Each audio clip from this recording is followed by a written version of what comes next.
संभल के दंगाइयों पर यह बड़ी खबर है। दंगाइयों के करीबियों पर शिकंजा कसना शुरू हो चुका है। 200 लोगों की कॉल डिटेल निकलवाई गई है। दंगाइयों के मददगार बचेंगे नहीं, एसपी साहब का ये कहना है। बड़ी खबर इस वक्त की आपको बता रहे हैं। 24 नवंबर को जिस तरीके से हिंसा हुई थी, अब उन दंगाइयों के जो करीबी हैं उन पर शिकंजा कसना शुरू हो चुका है। पुलिस ने 200 लोग ऐसे हैं जिनकी डिटेल्स निकलवाई है।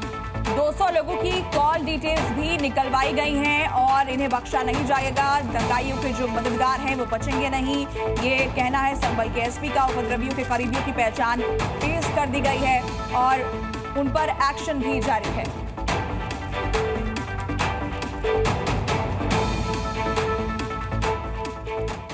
तो यूपी के संभल में हुई हिंसा की जांच जैसे जैसे आगे बढ़ रही है, वैसे वैसे कई चौंकाने वाले खुलासे भी हो रहे हैं। देखिए पूरी खबर।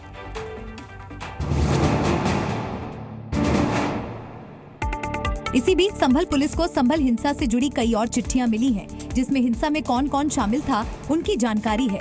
संभल पुलिस को हिंसा के मामले में अब तक 40 गुमनाम चिट्ठियां मिली हैं। इन चिट्ठियों के मिलने के बाद अब हिंसा में शामिल उपद्रवियों के करीबी और रिश्तेदार पुलिस के रडार पर हैं। तो वहीं पुलिस ने संदिग्ध उपद्रवियों के 200 करीबियों की सीडीआर भी निकलवाई है। इसके साथ ही पुलिस को मिली इन चिट्ठियों के बाद संभल के आसपास के जिलों के मदरसे भी जांच के दायरे में आ गए हैं। पुलिस ने संभल हिंसा के मामले में अब तक 40 नामजद और 2750 अज्ञात के खिलाफ 7 FIR दर्ज की है। दरअसल 24 नवंबर की सुबह जामा मस्जिद का सर्वे चल रहा था। इसी दौरान सैकड़ों की संख्या में भीड़ मस्जिद के आसपास जमा हो गई थी।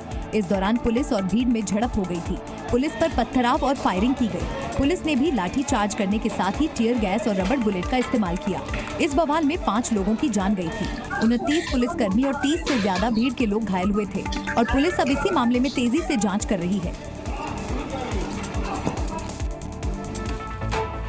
संभल में प्राचीन मंदिर मिलने के बाद अब चंदौसी के मुस्लिम बाहुल्य इलाके में बांके बिहारी मंदिर के खंडहर के पास सैकड़ों साल पुराना प्राचीन बावड़ी कुआं मिला है। अब आपको दिखाते हैं 1 मिनट में पूरी खबर, जिसकी प्रशासन ने मशीन से खुदाई कराई। 10 फीट की खुदाई होने के बाद एक लखौरी ईंटों से बना बावड़ी कुआं मिला। बताया जा रहा ये करीब 150 साल से ज्यादा पुराना है। दरअसल संभल में प्राचीन शिव मंदिर और कई पौराणिक कूप मिलने के बाद चंदौसी में मुस्लिम बाहुल्य इलाके में जर्जर बांके बिहारी मंदिर से कुछ दूरी पर सैकड़ों साल पुराना प्राचीन बावड़ी कुआं मिला। स्थानीय लोगों के मुताबिक कुएं को पाटकर उस पर प्लॉटिंग कर दी गई थी।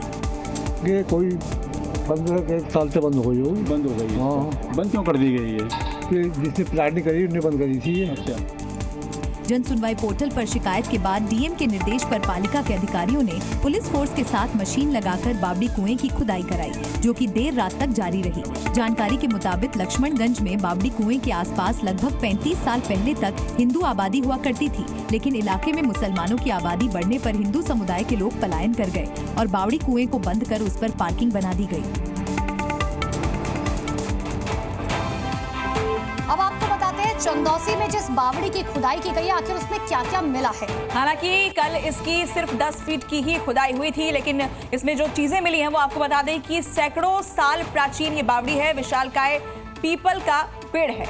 इतना ही नहीं, वहां पर कंदप का एक विशाल पेड़ भी मिला है। सालों पुराना कुआं मिला है। हिंदू धर्म से जुड़े हुए कुछ चिन्ह भी मिले हैं, जिसके बाद अब इस पूरे मामले की जांच पड़ताल आगे की जा रही है। तो ये तमाम चीजें वहां पर हुई खुदाई के बाद सामने आई हैं।